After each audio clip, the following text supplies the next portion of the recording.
Hola, ¿qué tal, amigos suscriptores? Hoy vamos a hacer la segunda parte sobre el cuerpo de Cristo, si Cristo resucitó con un cuerpo espiritual o un cuerpo físico. Ya la vez anterior, entre yo y Francesco, estuvimos citando algunos textos de objeción. Hoy en esta segunda parte vamos a utilizar otros textos, otros razonamientos. Y para esto invitamos a nuestro hermano William Dando, el padrino, le decimos nosotros, por la edad que tiene, ¿no? Un saludo para ti, Dando ahí, preséntate, y también Francesco, preséntense ahí. Buenas noches a todos. Es un poco tarde, pero bueno, aquí estamos nuevamente. Mi nombre es William Gamble, como algunos me conocen, y vamos a darle un poco más de explicación a esto que nos atacan tanto, que decimos que Cristo no resucitó en el cuerpo, un cuerpo espiritual, un cuerpo no terrestre, y entonces venimos aquí a dar las aclaraciones y algunos detalles nuevos que quizás nos van a comprender mejor. Hay cositas nuevas. Muy bien. Bueno, yo tengo que presentarme también. Yo soy Francesco Varela, ya me conocen.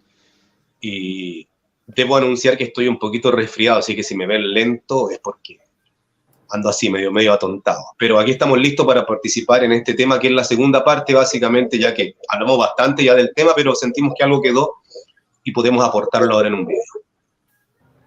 ¿Se escucha mi voz baja o alta?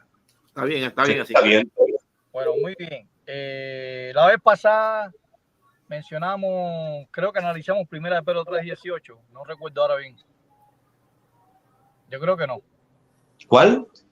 Primera de Pedro 3:18, creo que no. No. O sea, siempre lo pincelamos porque es tan contundente que lo pincelamos. Sí, analizamos Lucas 24:39, analizamos también, pero hoy vamos a analizar Mateo, mejor dicho, Marcos 14:58. No sé si tú quieres tocar algo sobre eso, pero bueno, de todas maneras, mi pregunta es la siguiente, para Francesco y para Dando, para los dos. Mi pregunta va dirigida a ustedes dos. Imagínense que ustedes se encuentran en la predicación con un pastor, o sea, con alguien experimentado, con alguien con conocimiento, porque la mayoría de los evangélicos no tiene este conocimiento profundo, pero quizás se encuentre un teólogo, quizás se encuentre un detractor o un apóstata que usted no lo sabe, y le hacen esta pregunta. La pregunta es la siguiente, basado de Colosenses 2:9. Dice que en él habita, en Cristo, en él habita corporalmente la divinidad. Ellos utilizan Colosenses 2:9 para decir que Cristo tiene un cuerpo corporal, corpóreo, físico en el cielo.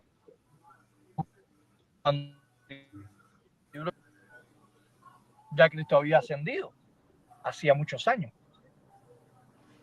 Sin embargo, la palabra que aparece ahí en griego es somáticos. Pero ¿será un somático físico o un somático espiritual? Así que, ¿cuál de los dos me va a responder? Los dos pueden responder, pero bueno, ¿cuál es el primero que me va a responder? Yo quiero decir algo breve, al grano, que básicamente... Es una pregunta difícil. Sí, pero yo creo ser de esas personas que tienen la particularidad de no enredarse más de la cuenta, porque mira, tú mismo lo dijiste en tu pregunta, estamos hablando en griego de somático, ¿cierto? Que viene de soma, y eso es cuerpo, pero la gran pregunta es, ¿dice al lado algo con relación a Sarki?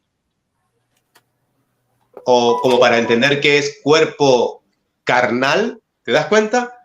Entonces no dice después de somático, de ninguna manera está agregada una palabra en griego que signifique carnal, terrenal, físico.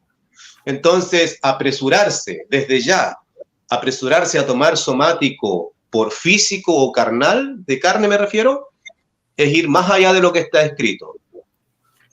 ¿Me captaron la respuesta? Claro, claro, es así. No, y un detalle antes que pase William. Esto es un texto que muy pocos testigos de Jehová pueden responder. Porque esto es un texto trampa que hacen ellos para agarrar al testigo de Jehová de atrás para adelante, porque aparece la palabra corpóreo o la palabra corporal. Entonces el testigo de Jehová, que no está bien preparado, puede decir, lo deja en ambigüedad. Bueno, si digo que si es corpóreo y si es corpóreo, entonces Cristo está con un cuerpo físico en el cielo. Pero sin embargo, la misma palabra somático aparece en Lucas 3:22. Qué casualidad. Cuando habla del Espíritu Santo que bajó de forma corporal. Pero sin embargo, las personas que estaban ahí solamente lo pudo ver nada más Jesucristo. ¿Y por qué los otros no vieron un cuerpo corpóreo que bajaba físicamente? Interesante, ¿eh? La palabra somático aparece aplicado al Espíritu Santo y a Jesucristo en Colosenses 2:9. No sé, Dando, ¿querías decir algo con respecto a Colosenses 2:9? Sí, no, lo que quería también era añadir el versículo número 10, que también dice que el resto de discípulos, el resto de discípulos ungidos, estaban también llenos con ese tipo de plenitud que tenían. O sea que supongamos que ellos no estaban en un cuerpo, aquí en la tierra estaban en un cuerpo terrestre, lógicamente, estaban en un cuerpo terrestre, pero como estamos hablando de la plenitud de las cualidades divinas, ¿no? Dice que ese cuerpo ungido, ese espíritu de unción que tenían estos, que iban también a llegar a ser herederos celestiales, ya estaba en ellos ya esa primicia, porque dice que el espíritu se da como una primicia por anticipado, como un anillo por anticipado de lo que van a llegar a ser cuando tomen la herencia definitiva. Entonces quiere decir que ya ellos por ese espíritu tenían ya, por decirlo así, tenían esa plenitud dada de antemano como una primicia. Eso está en el versículo número 10, indicando de que lo que son ellos actualmente, como dice Primera de Juan, capítulo 3, versículo 2, dice que en ellos todavía no se había manifestado lo que iban a hacer. Que ya se les decía hijo de Dios, pero que todavía en ellos no se había manifestado lo que serían definitivamente en un cuerpo espiritual, en un cuerpo de naturaleza divina, ¿no? Con esa plenitud. Esa comparación quería hacer para que vean que se está hablando de otro tipo de cuerpo, o sea, otro tipo de forma corporal, esa plenitud de las cualidades divinas, que es lo que dice el versículo. Esa llenura también la tenían los apóstoles, los discípulos. En el versículo 10, yo lo iba a leer aquí si quieren. Pues. Si no siguen, pues, Frank. Pregunta B de Colosenses 2:9.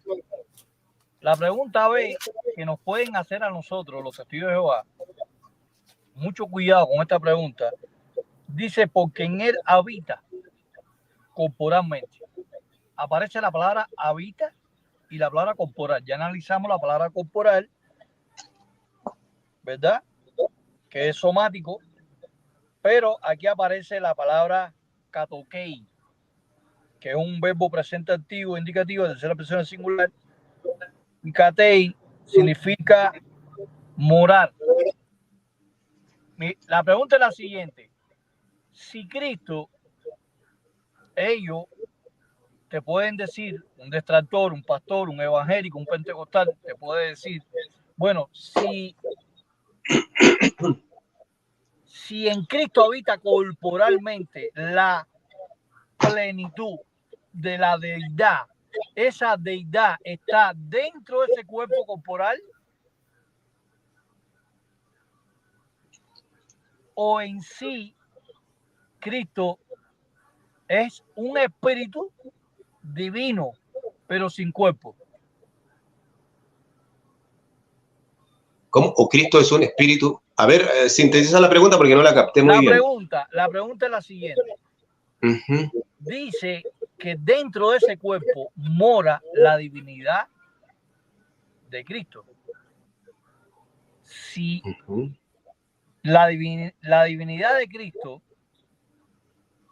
habita corporalmente dentro de ese cuerpo, entonces no puede ser un cuerpo espiritual, porque hay un cuerpo la divinidad está morando dentro de ese cuerpo, como una cápsula, ¿me entiendes?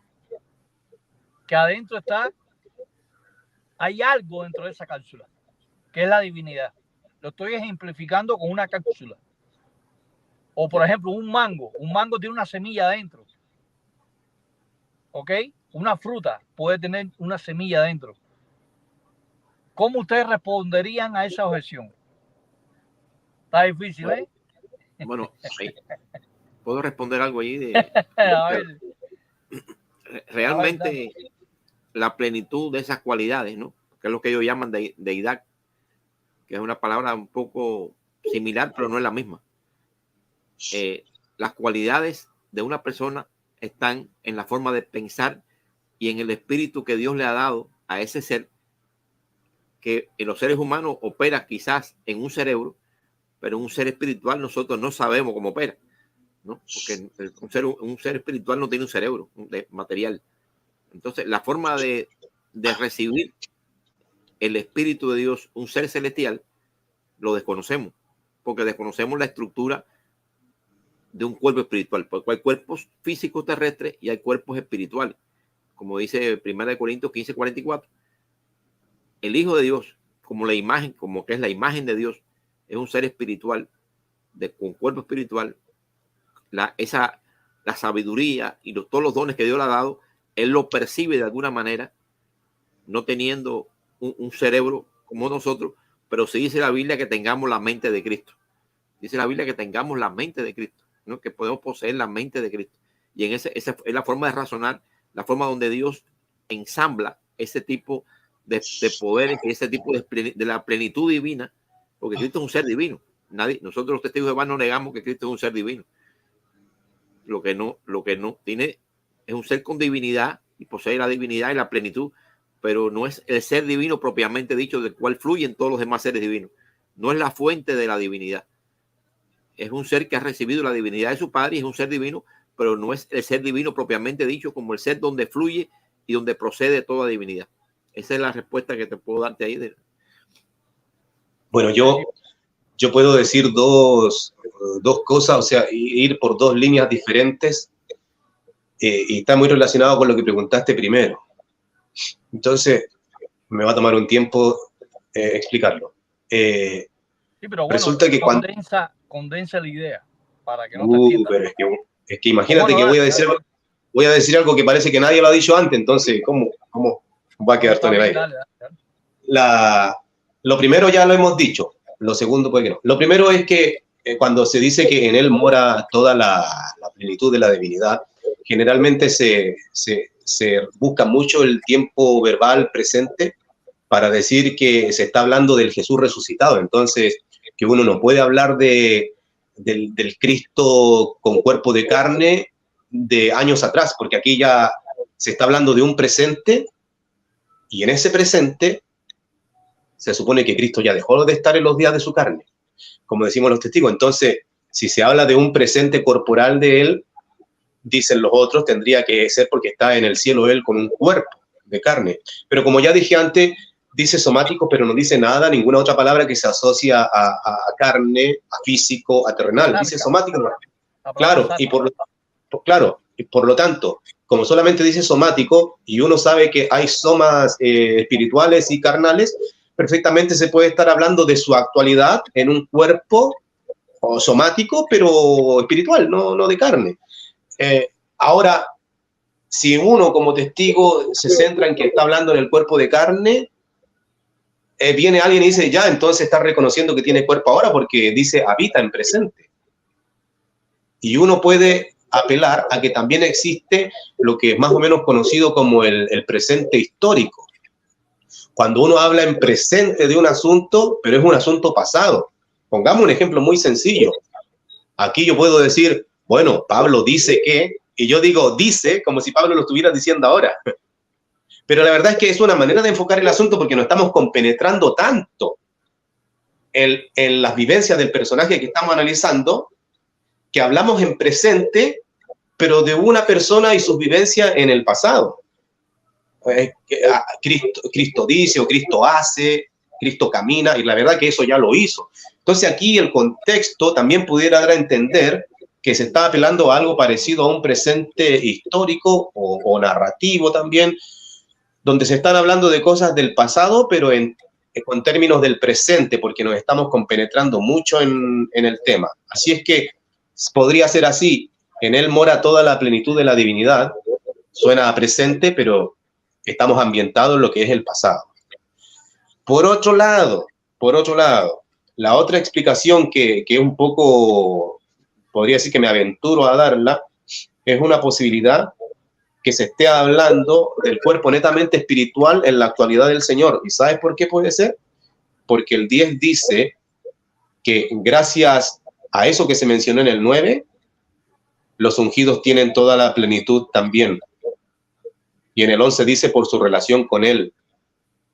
O sea, en un momento en que Cristo ya resucitó con su cuerpo espiritual, todos los que llegan a ser parte de su cuerpo, en un sentido simbólico, tienen la plenitud de la salvación que viene de Él. Entonces estaríamos hablando figurativamente de un cuerpo al cual llegan a pertenecer también los que son miembros de su cuerpo, bajo Él como cabeza. Exactamente. Entonces no estaríamos hablando de ninguna manera, según esta otra línea de razonamiento, no estaríamos hablando de ninguna manera de un cuerpo físico, sino de la realidad que llegó a existir con su muerte y resurrección y luego con la unción. ¿Te quedaste pegado, Franklin, parece? Sí, no. Entonces, con la unción hay una relación, según el versículo 11, hay una relación con Jesucristo como cuerpo de Él, que le permite tener lo que dice el 10, la plenitud de todo lo que se necesita para tener la salvación. Exactamente. Entonces estaría hablando de un asunto que no tiene nada que ver con una corporalidad como la mente de uno rápidamente lo lleva a pensar, sino con ser parte del cuerpo de Cristo. Podría ser una segunda línea de razonamiento. Quería agregar algo ahí que está en Colosenses 1:19 y está en un contexto donde está la resurrección de Cristo como primogénito de los muertos. Dice allí que agradó al Padre que en Él morara la plenitud. O sea, si agradó al Padre que en Él morara la plenitud y fue después que resucitó, entonces esa plenitud que se abre aquí en Colosenses 2:9, esa plenitud que tiene de la divinidad, tiene que estar directamente proporcional con lo que dice Colosenses 1:19, que agradó al Padre que morara la plenitud en Él. Quiere decir que es después que Él resucita. O sea, que no es como estaba aquí terrestremente, ¿no? Porque te armoniza aquel texto con que es después que Él resucita. Agradó al Padre que morara la plenitud en Él y no procede del mismo Cristo esa plenitud. Claro, fíjate, Williams, en lo que dice el 2:19. Está, por supuesto, hablando de aquellos que no forman parte del cuerpo de Cristo como debiera ser. Pero fíjate cómo se sigue tomando esto en un sentido figurativo. Dice el 2:19, puesto que no está firmemente adherido a la cabeza, a aquel de quien todo el cuerpo, ¿te das cuenta? ¿Cómo estamos hablando de un cuerpo y una cabeza que es Cristo, pero en un sentido figurativo? Entonces, este cuerpo son los cristianos ungidos que están totalmente completos, como dice el 2:10, gracias a su relación, según dice el 2:11, con Cristo, del 2:9. Entonces, no estaríamos hablando de en un debate de si el cuerpo es físico o es espiritual. Sí podríamos hacer una investigación todavía más a fondo de eso, pero pareciera ser de todas maneras que el cuerpo del cual se está hablando aquí es un cuerpo que permite a los cristianos ungidos estar completos. Exactamente. Y cuando el cristiano ungido está completo en la salvación en Cristo, es cuando él es parte del cuerpo de Cristo. Exactamente. Entonces, hay que cuidarse de no perder el foco del tema, porque terminaríamos debatiendo sobre una cuestión que no se está tratando en el contexto. Recordemos que en este mismo contexto, personas de corte gnóstico están diciendo que a los cristianos les hace falta algo más para estar completos, que necesitan una sabiduría especial de los gnósticos que les fue revelada a ellos mediante ángeles. Pero en esencia es como si el contexto dijera, miren, amigos míos, mientras ustedes sean parte del cuerpo de Cristo, están completos. Exactamente. Mira, lo que tú acabas de decir, déjame citar nada más que un texto, Frank, un solo texto voy a citar, que está muy en armonía con lo que acaba de decir Francesco, y está en Efesios capítulo 2, del versículo 5 al 7. Directamente con lo que él dijo, es un texto que armoniza perfectamente con eso. Dice que Dios nos vivificó, dicen los ungidos, ¿no?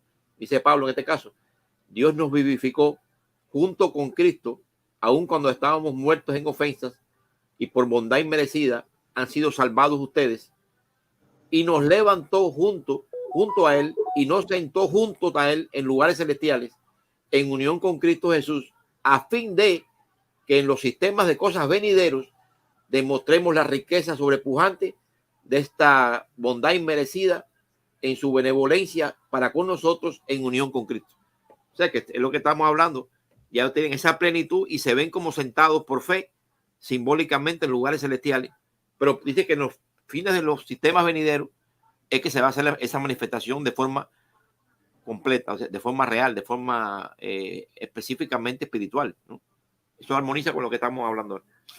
Pregunta 6 de Colosenses 2:9. ¿Cómo ustedes mostrarían si Cristo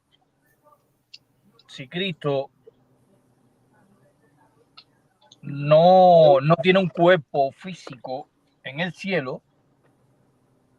Y ahí está hablando de que la divinidad habita dentro de ese cuerpo corpóreo, porque eso es lo que significa la palabra somático, corpóreo, algo corpóreo. Lo ungido se le aplica la palabra somáticos.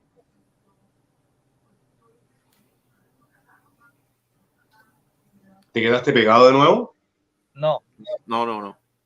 Los ungidos que van a reinar en el cielo, los 144,000, ¿se le aplica el término somático?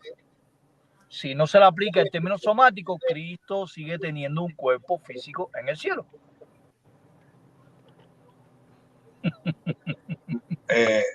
Bueno. A ver. Realmente. Interesante, ¿eh?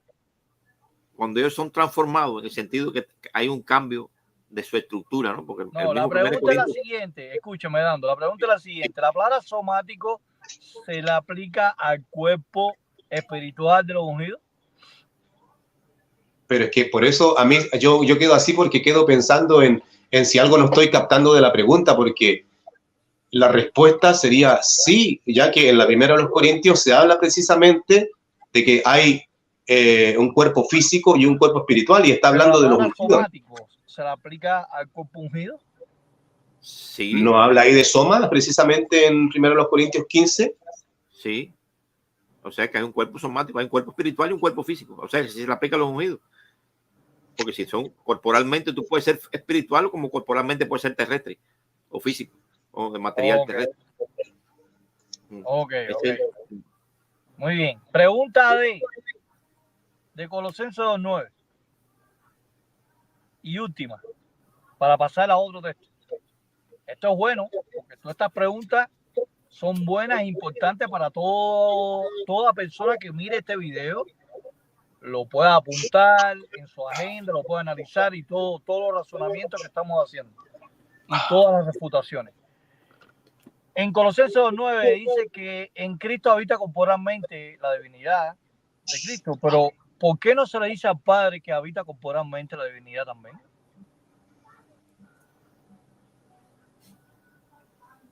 ¿De verdad estás haciendo esa pregunta? Sí. Ya te pusiste Babilonia, ¿ves? Para los dos maestros. No, el punto es que del Padre, dice 1 Corintios 8:6, que del Padre proceden todas las cosas. Y si proceden todas las cosas, la divinidad y la plenitud de esas cualidades divinas que se le da a estos que van a reinar en los cielos, también él la procede de él. Por lo tanto, de él también brota. Él es lo que él es la fuente. Él es el ser divino, claro, propiamente dicho, pero de él brota. Buena respuesta. buena respuesta, porque no es necesariamente que la palabra somático se la aplique al Padre, ni mucho menos al Espíritu Santo. Claro. Por el Espíritu Santo en el cielo, porque sí se le aplica somático cuando desciende el Espíritu Santo. Dime. Sí, es que por otro lado pueden surgir muchas preguntas que no vengan al caso si no comprendemos el contexto temático.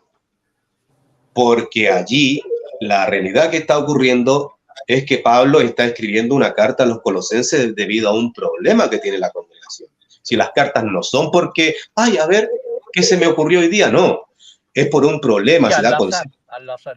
Claro, no. El problema de la congregación es que estaban recibiendo influencia de ciertas personas que le hacían sentir que para estar completos en la salvación necesitaban algo más que a Cristo.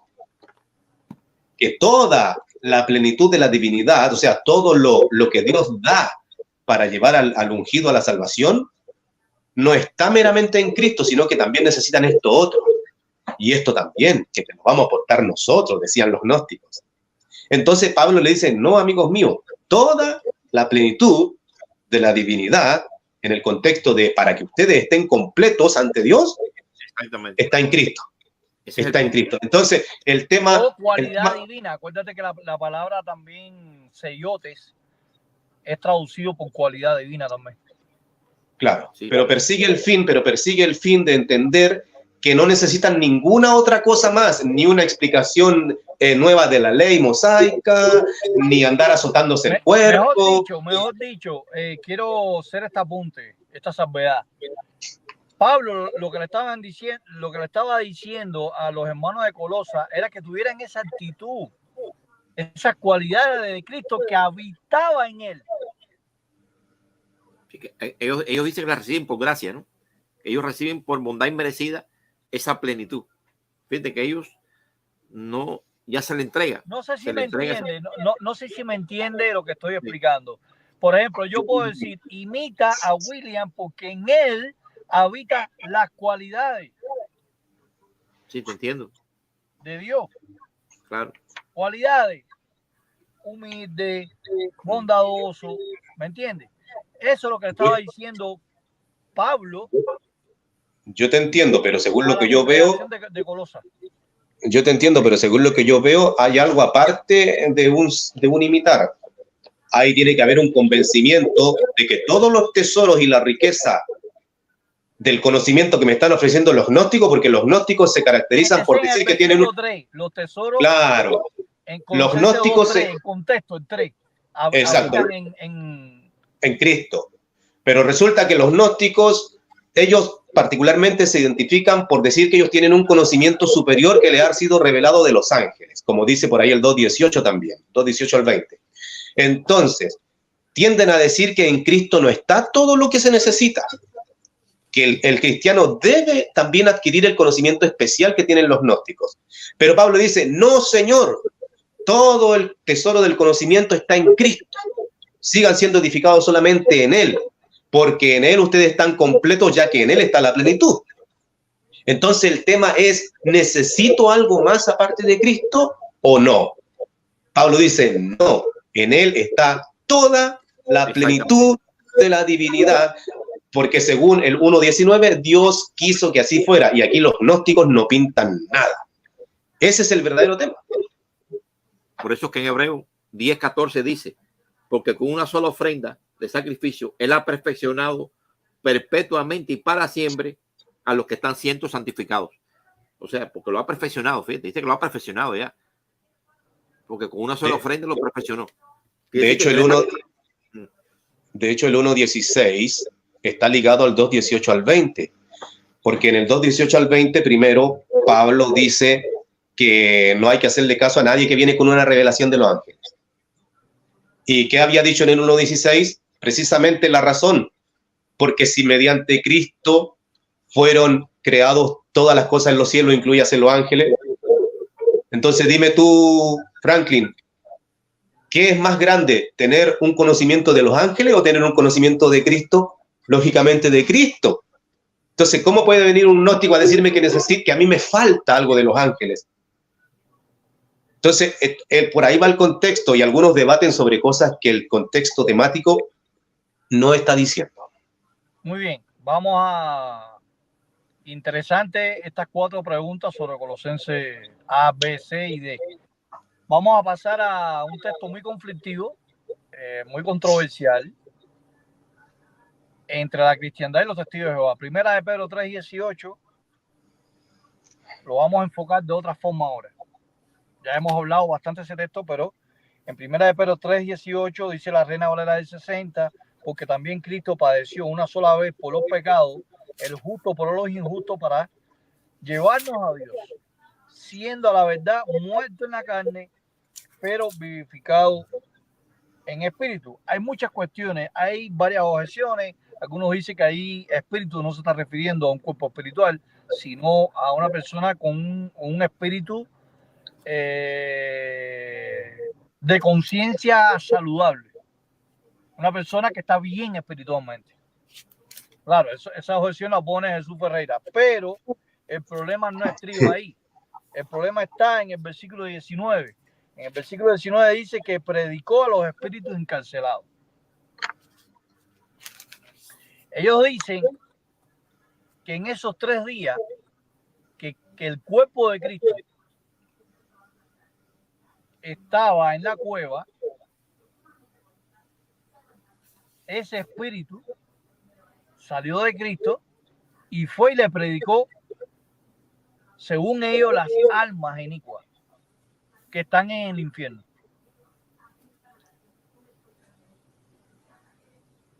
Pero que en el versículo 18 no está hablando que Cristo resucitó con un cuerpo espiritual, solamente que el espíritu, el Rúa, el Neuma, salió a predicar. Ese espíritu consciente, que para ellos es el alma, porque ellos dicen que el Nefesh, el Sige, en hebreo y griego, es lo mismo que el Rúa y el Neuma. O sea, espíritu y alma es lo mismo. Ellos no separan el alma y el espíritu, a menos que el espíritu sea la fuerza de vida. Ahora, la pregunta es la siguiente, para William y para Francesco. ¿En qué cuerpo fue predicar Jesús a las supuestas almas encarceladas? Francesco, ¿va a empezar tú? Es un cúmulo de malas interpretaciones que generan un cúmulo de preguntas malas. Tela por dónde contar, así que vamos. Yo voy a hablar brevemente, para dejarle a Francesco, que a lo mejor habla aquí la nueva luz que tiene sobre el No. Pero aquí lo que iba a decir brevemente, de qué manera tú puedes predicarle a otro espíritu si no está en la condición de espíritu. Acuérdate que esos espíritus no estaban en carne, sino que claramente la Biblia dice que eran espíritus. Y lo que dice el texto griego, él dice que él murió en la carne y al resucitar en espíritu, dice que en esa condición, dice el griego, en esa condición, es importante la palabra que se usa ahí, en esa condición de resucitado, no en la condición de muerto, en la condición de resucitado, fue a predicar a los otros espíritus que estaban en prisión, a otros de su clase. Por lo tanto, tuvo que ir en esa condición espiritual, porque nadie de los seres humanos puede predicarle a un espíritu, porque un espíritu no se ve. Y está hablando ahí de seres espirituales, y no está hablando de otra cosa, ¿no? Los que estaban en prisión eran seres espirituales que nadie aquí en la tierra lo ve. ¿Quién aquí en la tierra ve los seres espirituales? Aunque los babilónicos dicen que son personas, que son las almas que murieron en el tiempo del diluvio, piensan que son almas vivas. Ellos creen que son seres humanos que están vivos, pero en espíritu. Ellos no dicen que son seres humanos de carne y hueso. De todas maneras están diciendo que son espíritus, ¿no? Nosotros decimos que son los demonios que están ahí en prisión. Pero ellos, de una u otra, de todas maneras, Cristo fue en una condición espiritual para predicarle a esos seres, ¿no? Eso es una evidencia, y que está en dativo. El término está en dativo, que es contrario. Si tú hablas que está en la carne, lo contrario a la carne que está en espíritu. Un dativo es que está hablando de una cosa inversamente proporcional a lo que estaba hablando anteriormente. Tú estás hablando de la carne, ahora estás hablando del espíritu. Eso es el dativo. Fue muerto en la carne y fue edificado en espíritu. Es complemento indirecto. Exactamente. Sí. Eso quería brevemente. Para que Francesco, ¿puedes dar otra respuesta? Yo tengo la mía y es fulminante. Y bueno, Francesco, a ver. Sí, es que yo te decía que un cúmulo de mala interpretación que genera un cúmulo de malas preguntas. porque se parte de la idea preconcebida de que el Señor Jesucristo fue a predicarle a las almas inmortales, a personas como nosotros que han muerto, pero la verdad es que está hablando de espíritus en prisión, ¿ok? Y cuando la Biblia habla de ese tipo de espíritu en prisión, con cadenas sempiternas, se está refiriendo a los ángeles que se revelaron en los días de Noé. Acuérdate que el problema no estriba si son espíritus ángeles o si son almas inicuas. El problema es qué condición tenía Cristo, qué cuerpo tenía Cristo en el infierno. Ahora metiste el infierno. No, ellos dicen pero si ahí no habla de infierno, que los espíritus en prisión, esas almas están en el infierno. Claro. Sí, no, que lo que yo quería decir es cómo poco a poco van desviando todo el verdadero tema. A eso quería llegar. Entonces, ahora vamos a tu pregunta. ¿En qué condición fue a predicar Jesucristo a estos espíritus, sean quienes sean, ¿cierto?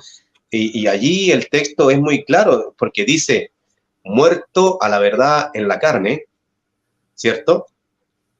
Y después de eso, nos dice, fue a predicarle a los espíritus y revivificado a la verdad en espíritu. No. O sea, dice, muerto en la carne, y luego dice, y vivificado en espíritu. Solo después de vivificado en espíritu. En el 19. Dice que le predica. En el cual condición, ¿cierto? Por así decirlo, en la cual condición va y predica. Entonces, la condición, que es una palabra que pudiéramos añadir allí para poder entender, porque dice en el cual, pero se está refiriendo en el cual, cuerpo en el que resucitó, pues espiritualmente. Entonces, es después de su resurrección espiritual que va. El problema que tienen la gente de Babilonia la Grande es que pone esa predicación de Jesús una vez que él muere en la carne y antes de resucitar en espíritu.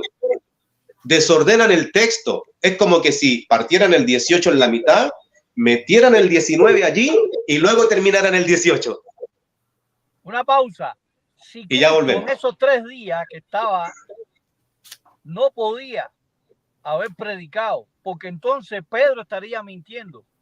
Porque Pedro en el 18 está diciendo que después que Cristo fue muerto en la carne y después fue vivificado, pasaron los 3 días. ¿Me explico? Sí. No es que fue y le predicó a esas supuestas almas inicuas en esos 3 días. No, claro. Fue en otro momento oportuno. Claro. Ya ¿Sabes qué? Estaba en espíritu. Exactamente. Por eso que el Señor, cuando resucitó en su cuerpo espiritual, él hacía apariciones a los apóstoles, pero no estuvo los 40 días completos con los apóstoles, porque él estaba cumpliendo estas otras labores. De pronto también se aparecía. Ahora, que nadie me ridiculice diciendo, o sea que iba y volvía. Bueno, él sabrá. No estaba pero el caso, días, pero el caso es que no está. Terminado. ¿Tú te acuerdas que dice, se les apareció? Luego dice, 8 días después se les volvió a aparecer y uno se pregunta, bueno, ¿y qué pasó durante esos días? ¿Dónde estaba Cristo en carne? No, obviamente no estaba en carne, ¿cierto? Estaba paseando por Galilea Jesucristo. Dice la Biblia en primera de Pedro. Dice la Biblia en primera de Pedro 3, 18 y 19, que luego de ser revivificado en espíritu, él se dedicó a predicarle a los espíritus en prisión, que no vamos a entrar en el tema de qué predicó y quiénes son los espíritus. Sí, no. Ya, no es, pero el punto es que esa labor desarrollaba. Y en el entretanto también fortalecía la fe de sus discípulos, haciéndole apariciones, por ejemplo, hace 8 días atrás y ahora que pasaron 8 días de nuevo. Así. ¿Se comprendió lo que dije? Sí, exactamente. Excelente. Ahora, aquí yo tengo la interlineal, un detallito nada más. Aquí yo tengo la interlineal esta, que le acabo de enseñar aquí la interlineal de Miguel La Cueva, de Francisco La Cueva. Dice el versículo 19, el interlineal de él aquí, dice que después que él es vivificado, ¿no? Dice que es vivificado en espíritu. Dice el versículo 19. Y en el cual, o sea, en ese cuerpo vivificado, en el cual, no estaba diciendo cuando murió, sino dice después que fue vivificado en espíritu, en el cual, en ese cuerpo vivificado espíritu, dice, en el cual fue entonces y predicó a los espíritus encarcelados. En el cual, refiriéndose al cuerpo del vivificado, no al muerto, no cuando estaba muerto, sino a la persona viva. La persona viva, la persona que resucita, esa persona viva que resucita, ya no estaba muerto en la carne, sino en espíritu vivo, en el cual, en esa edificación, dice, en el cual usa la palabra allí griega, que tú conoces mejor griego que yo, Frank, la palabra en y la W, que se usa allí, dice, en el cual, que es la que traduce Francisco La Cueva, como diciendo que en ese... Vamos a buscarla, perdón. Versículo 19. A ver, ahí está, Francesco iba a decir algo. Sí, lo que pasa es que si ustedes captan... Sí, es un pronombre relativo, o sea, la preposición locativa de fuera en jo. Exactamente. O sea, en cual. En el cual. Un pronombre relativo dativo singular. En el cual. Claro. En ese cuerpo último que tomó. Vamos a imaginar que en realidad nosotros estamos equivocados y que ellos tienen razón. Que hay que poner el 19 en la mitad del 18 y después terminar el 18, porque así lo desordenan ellos. Vamos a imaginar que supuestamente están ellos en lo correcto diciendo que Jesús predicó a los espíritus en prisión antes de resucitar. Eso quiere decir entonces que murió solo el cuerpo y que el Señor no murió, de nuevo con el mismo problema. ¿Se dan cuenta? El mismo problema. De nuevo están diciendo que lo que murió es el cuerpo, no la persona. Exactamente. Ese es un error garrafal, porque nosotros tenemos a alguien que murió por nosotros, la persona. Ellos dicen que el espíritu y el alma no murieron, que lo que murió fue algo que fue el cuerpo. Están separando el cuerpo del espíritu. En consecuencia, el Señor Jesucristo no murió por ellos. Por ellos solo murió algo, un cuerpo. Tremendo error. Eso es una herejía, porque por la humanidad murió el Señor Jesucristo, la persona, alguien. Cuando tú interpretas que muere solo el cuerpo y que Él se va a predicar vivito y coleando, por así decirlo, estás diciendo que esa persona no murió por ti. Claro. Y eso es terrible. Debemos entender que esa persona murió cuando podía ser muerta en su cuerpo de carne. Luego esperó la resurrección y en esa condición, ya resucitado, va y predica a los espíritus en prisión. Por lo tanto, obviamente fue resucitado en espíritu, de pasadita. Porque ahí dice, muerto en la carne, vivificado en espíritu. Al ellos solamente matarlo en la carne y no en espíritu, entonces están invalidando el sacrificio de Cristo. Lo están invalidando, es gravísimo. Invalidan el sacrificio de Cristo porque hacen el sacrificio solamente de un cuerpo, no de la persona. No de la persona como tal y la totalidad de la persona. Él se entregó totalmente. Oye, fíjate que mira, la Reina Valera dice así, dice incluso así, mira.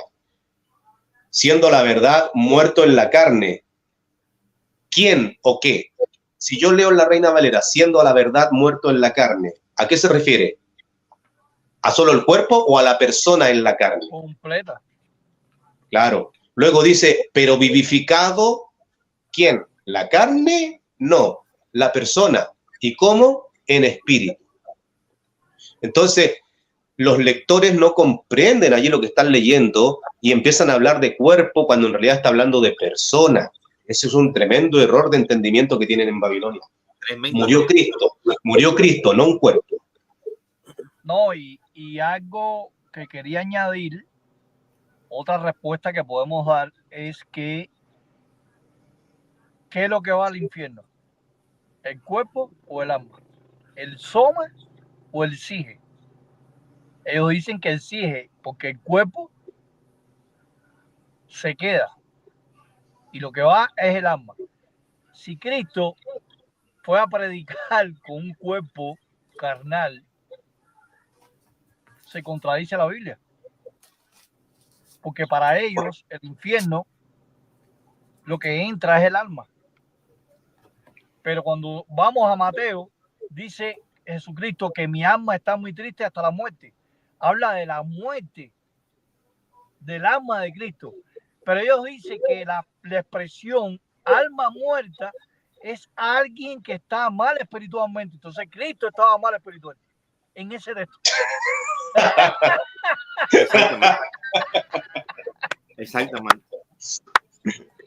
No, Ellos dicen que cuando la Biblia presenta alma, el alma muere en sentido espiritual.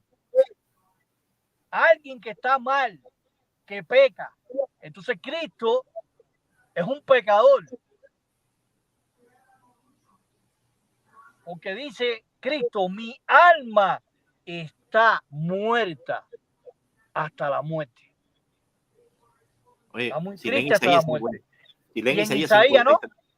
Isaías 53, 11 y 12. Léelo, lee Isaías 53. Voy a leer los dos versículos para que vean que el alma, lo que es el alma, lo que no, léelo tú dando, léelo. Sí, sí.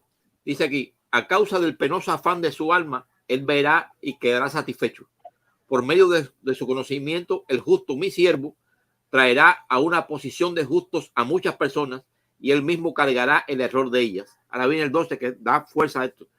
Por esta razón, le daré una porción entre los muchos y será con los poderosos con quienes él repartirá proporcionalmente el despojo, debido a que derramó su alma hasta la mismísima muerte y con los transgresores fue contado y él mismo llevó el mismísimo pecado de todas las personas.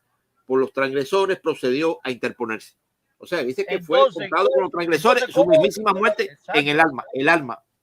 ¿Cómo Cristo le va a predicar a los espíritus en prisión si él está mal espiritual? Pero fíjate, el alma dice ahí, hasta la mismísima muerte, el alma contado con los transgresores. ¿Qué moral tiene Cristo para predicarle una predicación de juicio a las almas inicuas si él está mal? Está mal espiritual. Estamos viendo el alma de Cristo mal espiritual predicando a las almas inicuas que están mal espiritual. Sí, ellos consideran almas vivas a Cristo y que solamente murió. A ver, pero ahora, no, mira, es que mira, de disparate en disparate, mira. Me dan lástima, de verdad que me dan lástima. No, por supuesto, es que ahí es donde uno dice, ¿por qué no tienen la capacidad de pensar? Mira, vamos a imaginar de nuevo que tienen la razón y que en realidad cuando muere Jesús en la carne, es como que su carne solamente murió, está en la tumba, pero él, como persona que no murió, se va a predicar a los espíritus en prisión. ¿Qué pasó con la unión hipostática? Acaban de separar la unión hipostática, ¿no es verdad? La carne muerta. Cristo tiene que estar unido a la unión hipostática. Siempre es indisoluble, indivisible. Claro. Ese Dios se dividió por la mitad, se partió por la mitad Dios. Entonces, después de tanto defender lo indisoluble, indivisible de la unión hipostática, resulta que dejan al cuerpo en la tumba y dejan a la persona yendo a predicar en otro lado separadamente. Ahí se separa. ¿Te parece? Buen punto, excelente punto. ¿Qué te parece? La dejan viva, la persona, dejan viva al espíritu y matan al cuerpo. Y matan al cuerpo. Cristo no podía separarse de la unión hipostática porque Cristo iría con esa unión hipostática hasta en el cielo. Entonces, a todos lados va con la unión hipostática, supuestamente. Voy a este razonamiento. Un momentico, voy a este razonamiento. Ellos dicen que en Juan 1:14, Cristo, la persona divina, viene del cielo y se une con el feto del cuerpo de carne. La unión de la persona divina con la persona humana, es lo que explican ellos. Ya a partir de ahí en el vientre de María ya no puede haber una separación. ¿Qué sucede? Que cuando Cristo muere, el espíritu va a predicar, se separa del cuerpo carnal, hay una división de la unión hipostática y después cuando Cristo resucita se vuelve a unir el espíritu, regresa de predicar a las almas inicuas encarceladas al cuerpo humano. Claro, ahí tú te das cuenta que ellos desbarataron su propia creencia doctrinal, porque ellos... Primera de Pedro 3:18 destruye la unión hipostática. Exactamente, ellos creen en la unión hipostática que nosotros sabemos que es falsa, aunque tú la explicaste, pero de un modo más o menos nestoriano, pero se parece a lo que ellos creen. Ellos, en vez de decir que se une con el feto, en realidad sienten que en el óvulo de María, la mayoría cree que en el óvulo de María la persona de Cristo adquiere carne y se desarrolla como ser humano. Creen ellos. Entonces se forma una persona divina unida hipostáticamente a un cuerpo de carne que jamás se va a separar, jamás. Entonces, cuando luego, después de defender todo eso a capa y espada, te dicen que 1 de Pedro 3:18 se interpreta como que solo está muerto el cuerpo en la tumba y él vivo se va a dedicarle a... Oye, ya pues, ¿en qué quedó toda tu defensa de la unión hipostática? La acabas de demoler. Por eso que sus explicaciones no tienen sentido, porque siempre se andan acomodando con tal de contradecir. Deberían mantener su supuesta unión hipostática en 1 de Pedro 3:18. Pero no, la tiran a la basura para defender una predicación de Jesús en espíritu, predicándole a los espíritus mientras su cuerpo está en la tumba. Separación total de su unión inseparable. Bueno, añadiendo ya para terminar el texto, pueden colaborar las traducciones, por ejemplo, como la Biblia traducción lenguaje actual, que ya lo he dicho en varias ocasiones, pero es bueno repetirlo, pero resucitó para vivir como espíritu. Jaque mate. Exactamente. La Pechita al español murió en el cuerpo, pero vive en espíritu. Jaque mate. La traducción viviente, pero volvió a la vida en el espíritu. Uf, peor todavía. La Biblia, Martín Nieto dice que fue devuelto a la vida espiritual. Ay, mi madre. La Dios habla hoy, dice, resucitó en una vida espiritual, peor todavía. Biblia interconfesional, pero resucitó para vivir como espíritu. Biblia hispanoamericana, fue devuelto a la vida espiritual. Y el Nuevo Testamento, Arca Fernández, como espiritual, fue devuelto a la vida. No hay forma de escapar. Mira lo que dice la Dios habla hoy. Mira lo que dice la Dios habla hoy. Sí, ya la dije ya. Ajá, dice que volvió a la vida como ser espiritual. Volvió a la vida como ser espiritual. Bueno, acuérdate que según ellos eso significa con una inclinación espiritual. Como si en realidad antes de hubiera tenido inclinaciones carnales el Señor. Qué ridículo. Qué ridículo. Entonces, yo te quiero hacer una pregunta. Resucitó como ser espiritual. Entonces hizo cosas incorrectas en la carne. Sí, porque si fue como ser espiritual. Yo te quiero hacer una pregunta, Franklin. No era espiritual en la carne. Mis preguntas son bien sencillitas, así que no se asusten. Hay personas que sí resucitaron en la carne. Para los que creen que Jesús resucitó en la carne, vamos a hablar de personas que sí resucitaron en la carne. Ahí tienes a Lázaro, la hija de Jairo. Era necesario que el hijo de la viuda de Sarepta. Ok, pero hablemos del tiempo del Nuevo Testamento. Mira, tienes a Lázaro, la hija de Jairo, y también está Dorcas, Tabita, ¿te acuerdas? Bueno, cualquiera de estos tres. Cuando ellos volvieron a la vida en su cuerpo de carne, en su mismo cuerpo de carne, ¿fue necesario que se anduvieran apareciendo para que los vieran? ¿Era necesario que se tuvieran que estar apareciendo? No, sí, ninguno de ellos apareció como Jesucristo. ¿Hay necesidad de aparecerse? No, porque te ven, porque resucitaste con tu mismo cuerpo. ¿Qué necesidad tienes de aparecer? Ahora, si la Biblia dice que Jesús, al ser resucitado, se aparecía, ¿qué quiere decir eso? Que no era un cuerpo de carne, porque si no hubiera actuado igualmente como Lázaro, Dorcas, la hija de Jairo. No sé si lo captan, pero es tan sencillo. Una persona que resucita con un cuerpo físico no tiene necesidad de andar haciéndose aparecerse visiblemente, porque ya está físicamente donde quiera que va. Por eso que nadie dice que Cristo estaba viviendo en casa de nadie, ni que lo vieron por las puertas o por las calles. No lo vio nadie, solamente lo y por eso que lo veían un día y luego no se veía hasta 8 días después, ¿cierto? Como dice, 8 días después se les volvió a aparecer. Ahora, fíjate mientras Franklin se busca una de sus preguntas demoledoras, que el público lea con nosotros lo que dice Mateo 28:17. Fíjate lo que ocurre cuando Jesús da la gran comisión. En Mateo 28:17. Sí.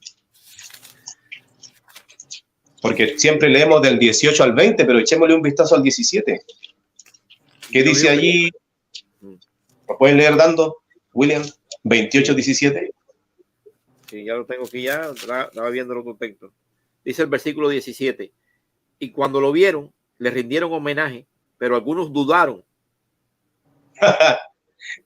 ¿Por qué habrían de dudar algunos si siempre estaba con su mismo cuerpo? Porque no lo sabían, que la cara de él parece que no es la misma, el físico no era el mismo.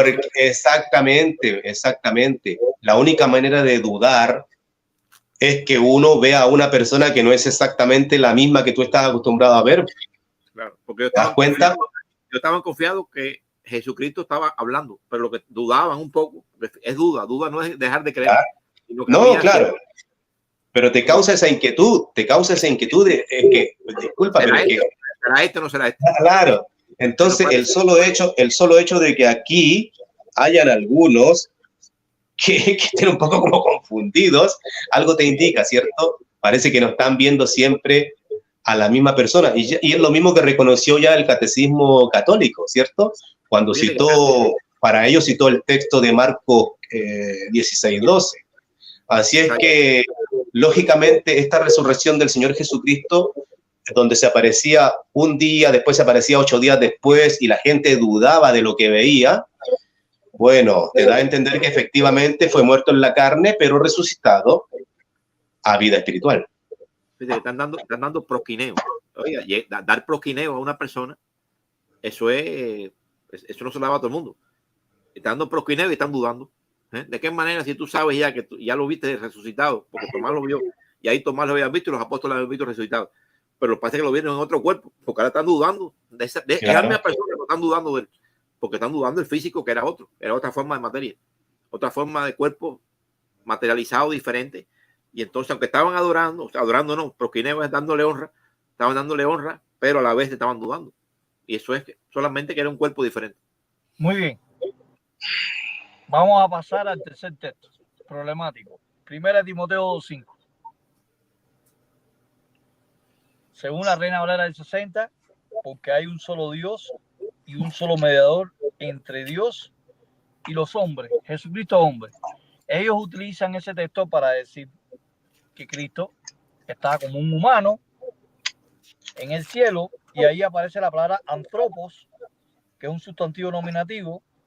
Antropos, ¿entiende? Es traducido por humano.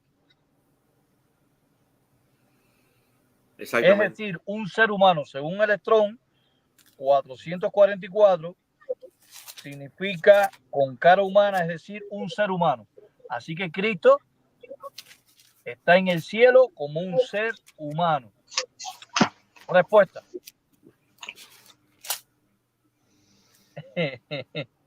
Comienza, William, este es el tema que te gusta.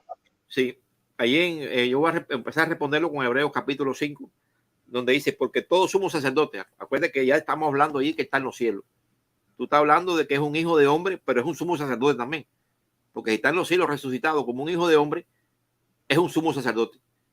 Y aquí dice el versículo 5, porque todo sumo sacerdote tomado entre los hombres es nombrado a favor de los hombres sobre las cosas que tienen que ver con Dios, para que ofrezca dádivas y sacrificios por los pecados y pueda tratar con moderación a los ignorantes y errados, porque él también está cercado de debilidad y a causa de ella es preciso hacer ofrendas por los pecados. Dice también el versículo 4, también el hombre no toma esta honra por propia cuenta, sino únicamente cuando es llamado por Dios, así también como fue Aarón. Del mismo modo, también el Cristo no se glorificó a sí mismo mediante ser sumo sacerdote, sino que glorificó Dios con respecto a él y le dijo, tú eres mi hijo, yo te he engendrado hoy. O sea que está diciendo ahí que para ser sacerdote hay que tener ofrenda, hay que hacer ofrenda. Y el capítulo 8 de Hebreos dice que Cristo no hubiera sido sumo sacerdote si primero él no hace una ofrenda. Y la ofrenda que hizo Cristo es la de su propio cuerpo. Por lo tanto, Cristo, cuando se dice ahí en 1 Timoteo 2, 5 al 6, de que es un hijo de hombre, es porque él está mediando como sumo sacerdote celestial por medio de la ofrenda humana que él dio, porque es la misma persona. La persona es la misma, es lo que decía Francesco ahorita. No resucitó en el mismo cuerpo, pero resucitó la misma persona. O sea, el ser resucitó, murió completo, la totalidad de todo él murió, pero resucitó. Entonces, esa experiencia humana de que fue sacrificado como hombre, se le retiene como sumo sacerdote, porque bajo esa ofrenda, ese sacrificio de carne que él tuvo, está mediando. Y es por eso que se le dice que es un Jesucristo hombre en un sentido, llamamos metafórico, en un sentido de histórico, como lo que él fue como humano, igual que se le dice Cordero de Dios, cuando no es un Cordero de Dios en los cielos, porque no es un animal en los cielos, ni es un Cordero inmolado en los cielos, es una persona viva, no está inmolado, pero se le dice Cordero. Y aquí se le dice Hijo de Hombre porque él fue la ofrenda por la cual está mediando. Por eso que tienen que poner a Hijo de Hombre en parte, para que se identifique que él fue también el humano que murió como ofrenda y como sumo sacerdote está mediando a través de la ofrenda de su propio cuerpo que dio. Esa es la parte que yo ahí explico así a las personas. Bueno, quiero decir algo. ¿Pueden leer Apocalipsis 21:3? Apocalipsis 21:3, así. Sí, vamos a leer el tabernáculo celestial. El 2 y el 3. El tabernáculo, el cielo nuevo y la nueva tierra, donde dice que reina sobre el antropón, reina sobre la humanidad. Y si están reinando sobre la humanidad, el tabernáculo es celestial.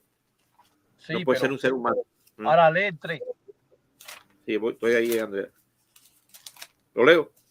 Sí. Dice aquí el versículo, el 2, ¿tú dices también que lo leyera o solamente el 3? El 3. Dice, con eso oí una voz fuerte desde el trono decir, mira, la tienda de Dios está con la humanidad. Para ahí. Y recibido. Sí. Para ahí. La tienda de Dios, ¿dónde está? ¿En el cielo o en la tierra? La tienda de Dios está con la humanidad. Está con la humanidad. No quiere decir que está en el cielo. No quiere decir que está en la tierra, sino que está con ella. Ajá. Pero bueno. Y él residirá con ellos y ellos serán sus pueblos. Y Dios mismo estará con ellos. ¿Qué Biblia estás leyendo? No, la traducción Nuevo Mundo. No, la Reina Valera. La Reina Valera, vamos a leer la Reina Valera. Mira aquí. La Reina Valera. Vamos a leer la Reina Valera. ¿O tú quieres que lo lea yo? No, si quieres, si la tienes ahí ya, para ir más rápido. Y oí una gran voz del cielo que decía, he aquí el tabernáculo de Dios con los hombres. Entonces los hombres tienen carne en el cielo. El tabernáculo de Dios, dice que es tabernáculo celestial, fíjate. El tabernáculo es celestial, pero están reinando sobre la tierra nueva, donde está el antropón, que es humanidad. Una cosa es que Dios está con nosotros, aunque esté en los cielos ahora mismo. El Padre está con nosotros, Jesucristo está en los cielos, está con nosotros. Pero escúchame, ellos dicen que el tabernáculo está en el cielo y que esos hombres están en el cielo. Si Antropos, en 1 Timoteo 2:5, Cristo es Jesucristo hombre, ese Antropo es ser humano y Cristo está con un cuerpo físico, material, o sea, de carne y hueso. Entonces también los hombres que están en el tabernáculo son de carne y hueso en el cielo. Sí, también. En este caso también, sí, para ellos. O sea, Apocalipsis 21:3 destruye 1 Timoteo 2:5. Sí, la interpretación de ellos la destruye. Como hombre en el cielo, entonces, ¿qué hacen estos hombres de carne y hueso en el tabernáculo, en el naos? Sí. Ellos mismos se destruyen, se dan un tiro en el pie. No conocía ese texto, Francesco, ¿eh? No me haga responder. Pero como mira, lo ven ellos lo ven así, porque ellos ven diferente a nosotros y lo ven mal. Falta mi participación de 1 Timoteo. Arriba. Dale. Bueno, que digamos, existe una manera de expresarse siempre respecto a alguien conforme a lo significativo de esa persona, lo que dejó en tu vida, lo que es en tu vida. Por ejemplo, voy a poner un caso. Mi mamá es una mujer como las demás mujeres, pero yo ¿cómo me refiero a ella? Como mi madre, ¿cierto? Mi madre. Cada vez que yo hable de ella voy a hablar de mi mamá. Ahora, si un día alguien me pregunta, ¿y tu mamá cuándo nació? Entonces yo voy a dar la fecha de nacimiento de mi madre. Pero fíjate que si eso yo lo escribiera, sería tonto que alguien dijera, fíjate que esa señora fue madre de Francesco cuando ella nació. Eso sería una torpeza, ¿cierto? Hacer una especie de análisis de lo que está escrito te lo voy a preguntar a ti para supuestamente encerrarte, Franklin. ¿Cuándo nació tu mamá? ¿En qué año? ¿En qué año? Bueno, mi mamá nace en el año 50. Alrededor. 50, creo que fue en el 51, creo. Ya, en el 51. Pero tú estás hablando de tu mamá en el 51. Bueno, mi mamá ya falleció. Pero no, está bien. Discúlpame por el tema, pero es para que se entienda nada más. Sí. Si yo te pregunto, tu mamá nació en el... Cuando tú dices el 51, fíjate que yo estoy hablando de tu mamá, pero tu mamá era mamá tuya en el 51. No, porque están haciendo recién. Porque ella está naciendo recién, ¿cierto? Pero fíjate, yo me estoy refiriendo como anacrónicamente a una persona, y digo anacrónicamente porque la estoy catalogando como madre en el año 51, cuando ella ni siquiera se ha desarrollado para tener un hijo. Entonces, ¿por qué? Aguanta, William. ¿Por qué yo estoy... Vamos a castigar a William, vamos a castigarlo. Mutealo. ¿Por qué yo me estoy refiriendo de esa manera a una persona que todavía no es madre de nadie? Porque me estoy refiriendo a ella conforme a algo que es significativo para tu vida. Sí, claro. ¿Te das cuenta? Pongamos por caso que yo me caso con una mujer y alguien me pregunta, ¿y cómo es tu suegra? Y yo empiezo a hablar que en realidad, bueno, mi suegra no, murió antes que yo me casara con ella. ¿Te das cuenta? O sea, podemos hacer una especie de referencia a una persona, pero por lo significativo, por algo sobresaliente, pero no para que alguien con una torpeza mental vaya y confunda esto y se base en un anacronismo para pensar que tu mamá fue madre tuya cuando ella nació, o que la mamá de mi esposa fue suegra mía antes de que yo me casara con mi esposa. ¿Te das cuenta? O sea, hay maneras de referirse a alguien, pero por lo importante de su vida, por algo significativo de su vida en la mía.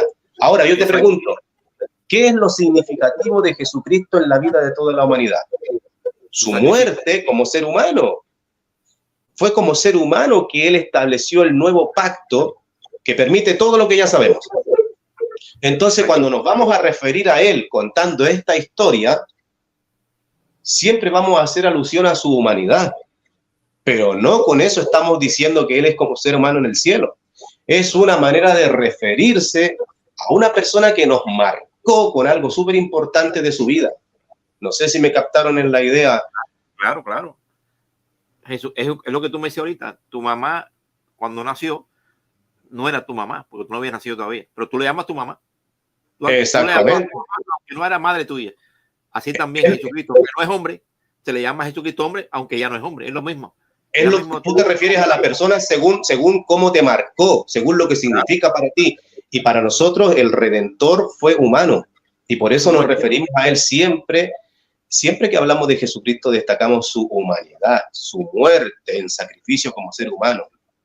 Esos son ejemplos que en la vida práctica todo ser humano lo usa, pero no quiere usarlo en la Biblia, porque no le conviene a alguna gente. Donde los mismos que nos critican lo usan. Esos términos. Bueno, vamos a pasar al cuarto texto. Muy utilizado por todos ellos y muy conocido por nosotros, ¿no? Aunque lo hemos analizado, pero quizá podemos exprimirlo más y podemos sacar más razonamiento, más respuestas. Y es el famoso texto de Apocalipsis 1:7. Exacto. Y es aquí, viene con las nubes y todo ojo lo verá. Y lo que los traspasaron y todo el linaje de la tierra harán lamentación por él. Sí, amén. Ellos unen este texto para decir que así Cristo ascendió al cielo con un cuerpo físico y la nube lo tapa, pero dice que viene de la misma manera. Como venga este hombre, vendrá de la misma manera. Entonces ellos buscan el paralelismo de Apocalipsis 1:7 para decir que vienen las nubes con la misma forma que se fue y todo ojo lo verá. Si viene invisible, ¿cómo es posible que todo ojo lo verá? Pregunta. Muy bien. Bueno. Yo tengo un texto, con ese texto nada más, no hace falta explicación. Pero no escuché la pregunta, escuché pregunta y no. ¿Viene de la misma manera en cuerpo físico, de carne y hueso? ¿Hacer sentencia? Porque todo lo verá. Ya. Sí, mira. El mismo Job, después que Dios le dio la lección de sabiduría de cosas que desconocía, Job dijo en Juan en el 44, 46 yo creo fue, que dijo, ahora mis ojos te ven. Ahora mis ojos te ven. O sea que él llegó a tener un conocimiento de Dios que pudo decir que él lo veía, ¿no? Entonces, el ver no solamente significa que lo estás viendo físicamente. Sí, con los ojos del entendimiento. Por eso que la Biblia dice que Dios, que diga que Satanás cierra el ojo del entendimiento, o ciega a las personas, lo ciega, ¿no? Y no es la vista física, sino es la vista del entendimiento. Porque Satanás ciega, según dice 2 Corintios 4:4, para que no entiendan el evangelio. De la misma manera, va a llegar el momento que cuando Jesucristo intervenga en esta tierra, desde el ángulo celestial, porque no va a ver terrenalmente ni lo van a ver físicamente, pero toda persona se va a dar cuenta de que los hechos dramáticos que va a haber en la tierra, los acontecimientos tan grandes como lo hubo en el diluvio, porque en el diluvio fue un ejemplo también de que los mismos que estaban muriendo estaban diciendo, bueno, es verdad lo que se había dicho de que vino un diluvio. Este no estaba loco, este no estaba loco. El que estamos locos éramos nosotros. Esto es una respuesta de lo que el profeta dijo, que nosotros no lo considerábamos profeta. Ahora mis ojos se dan cuenta, ahora mis ojos de entendimiento, ahora yo entiendo de que lo que decía era verdad. Entonces todo ojo se va a dar cuenta que lo que dijeron, lo que predicaban, que venía una destrucción terrestre, se van a dar cuenta que era verdad. Todo ojo se va a dar cuenta, toda persona va a entender, aún los buenos y los malos, los justos y los injustos van a entender de que eso viene de parte de Cristo, porque no hay otra manera de interpretar lo contrario cuando hay una destrucción total en la tierra y va a haber protección para uno, una separación entre ovejas y cabras. Van a ver que están muriendo uno ellos mismos y van a ver que hay otros que están siendo protegidos. Todo ojo se va a dar cuenta de eso. Yo tengo una respuesta en base a una pregunta. Siempre parece que te quedas pegado, Franklin, ¿estás ahí? Sí. Sí, parece que se queda, la imagen se congela a veces. Se congela la imagen. Yo miro y no te mueves. No sé si solamente soy yo. No, la imagen no puedo estar así, ¿entiendes? Como tic-tac, tic-tac. Ok. No, pero es que parece que te quedas pegado, te quedas muy estático. Pero ya, mira, para contestar ese texto yo recurro a Hechos 1:11, si no me equivoco, donde dice que vendrá de la misma manera, ¿cierto? Que lo contemplaron irse. Bueno, pensemos en esto. Cuando él ascendió allí al cielo, geográficamente dentro de lo que es la actual Palestina, cuando él ascendió allí y a la altura de las nubes, desaparece. ¿Se vio eso en China? ¿Se vio eso en Australia? En ningún lado. ¿Se dan cuenta? Entonces, pensar que todo ojo lo verá significa verlo con la vista física es un error, porque Hechos 1:11 dice que vendrá de la misma manera que lo contemplaron irse. Y la manera fue que solamente fue visto por los que estaban allí abajo de él, porque él llega a la nube y desaparece. Entonces, claro, si de la misma manera va a venir, y de hecho viene con las nubes, ¿ok? Y fue la nube lo que lo sacó de la vista, si de la misma manera viene, quiere decir que la manera de verlo va a ser una manera donde uno percibe que está o que viene. Porque los efectos de su venida no son poca cosa. Los efectos de su venida no son algo que uno pueda decir, pero ¿fue temblor o tú me moviste el asiento? No es una cosa así como para dudar. Son efectos realmente notorios, en los cuales ni siquiera tú vas a decir, no es que es por la naturaleza. No. Entonces realmente todo ojo se dará cuenta, por así decirlo, todo el mundo se dará cuenta que esto va más allá de lo normal y que es Jesucristo el que viene. Así es que si de la misma manera como se fue en Hechos 1:11 vuelve, significa que no en todas partes verán a una persona ascendiendo o descendiendo. El mismo hecho que diga que viene con las nubes significa que es quitado de la vista. de la vista física. Por lo tanto, la vista que lo verá tiene que ser la vista de percepción del ser humano al contemplar sucesos que están relacionados con su venida. Y lo que tú acabas de decir. Hecho 1.9 parece que yo decía 1.11, claro. Dice, no vienen en la misma morfe, vienen de la misma manera, porque ellos creen que vienen que vienen en el mismo cuerpo, pero ahí no dice el mismo cuerpo. Exacto. Hecho no dicen. Viene de la misma manera, del mismo tropos. Tropos es una palabra que también significa cosas que pueden ser variadas, mientras que morfe es cuerpo. Ahí no dice que viene en el mismo morfe. Dime, Frank, que te interrumpí ahí. No, está bien. Es Hecho 1.9 y 11. Sí.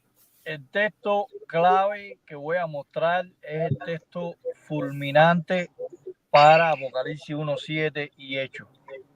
El texto que citó Francesco. Vamos a ver de qué manera viene Cristo. Si viene visible o viene en otro estado, invisible. ¿Vendrá aquí Cristo en su parucía con un cuerpo de carne y hueso? Se supone que ellos dicen que Cristo está en el cielo, de carne y hueso, y cuando venga a ejecutar en la guerra de Armagedón, en el juicio final, vendrá de la misma manera. Pero hay un problema grave. Y está en 2 Tesalonicenses, capítulo 1, versículos 7 y 8. Me robaste el texto que estaba buscando ahora. 5 y 10. Y a vosotros que sois atribulados, daros reposo con nosotros cuando se manifieste el Señor. Fíjate que la palabra griega que aparece ahí es apocalipsis, quitar velo, quitar cubierta del Señor. O sea, apocalipsis tu Kiriu. Y eso, quitar cubierta del Señor Jesús. Desde el cielo con meta, la preposición meta es una preposición que ríe un genitivo con los ángeles. Fíjense, el quitar el velo, apocalipsis, la palabra apocalipsis que aparece ahí, quitar el velo es para Cristo y para los ángeles. Si Cristo viene en físico, los ángeles vienen en carne y hueso. Sí, sería así. Sí, para la interpretación de ellos es así. En la de porque ellos. La oración está diciendo quitar la cubierta del Señor Jesús del cielo con meta los angelois. Entonces, si Cristo viene físicamente, los ángeles tienen que venir físicamente. Pero ¿de qué manera viene Cristo? ¿En carne y hueso? No. Dice el 8. En llama de fuego. Exactamente. Ahora piensa tú, en carne y hueso. ¿Qué clases de ojos van a ver al Señor Jesucristo causando estos efectos espectaculares? Los elementos físicos de la tierra van a actuar. No van a ver a Cristo. Lo que van a ver van a ser, ¿me entiendes? Fuego de azufre, la destrucción. No es que Cristo va a estar arriba de una nube en carne y hueso con los ángeles. Exactamente. Van a ver a Cristo por los efectos que produce su venida. Exactamente. Como fue en el diluvio. Dicen, así como los días del diluvio, así serán los días del Hijo del Hombre. Así él habla claro. Pero fíjense que la palabra Apocalipsis dice quitar el velo. Vamos a ver cómo lo traducen en algunas traducciones. Pueden buscar por la Dios habla hoy. Pues vamos a ir buscando entre todos cómo traduce la palabra Apocalipsis. O sea, este sustantivo dativo. Aquí la interlineal Lucas Lobo, ojo, Lucas Lobo de Tischendorf, que muchos le tienen miedo, quitar cubierta. ¿Qué significa quitar cubierta? Sí, quitar cubierta, destapar. Es destapar lo que está detrás de algo que estaba de una manera que no se veía. ¿Se destapó Cristo como carne y hueso? No. No tiene que destaparse porque ya Cristo está en carne y hueso. Sí, exactamente. Exactamente. Tampoco se va a materializar tampoco, lógicamente, sino que lo que se destapa, ¿sabes lo que es? La demostración. Pero te voy a dar un texto ahora que armoniza con esto. Cuando Cristo le dijo a los sacerdotes, cuando estaban allá, lo estaban torturando, le dijo: ustedes verán al Hijo del Hombre viniendo en las nubes de los cielos. Verán la señal del Hijo del Hombre viniendo en las nubes de los cielos. Esos sacerdotes vieron venir a Jesús, porque estaban vivos los sacerdotes cuando dijo: ustedes verán al Hijo del Hombre viniendo en las nubes de los cielos. ¿Cuándo fue que vieron esos sacerdotes venir a Cristo en las nubes de los cielos? En el 70, cuando la destrucción se ocurrió. La destrucción del 70 es un tipo menor, tipológicamente, de la destrucción final que va a haber en la tierra. La destrucción que hubo en el 70. Y dijo: ustedes verán al Hijo del Hombre viniendo sobre las nubes.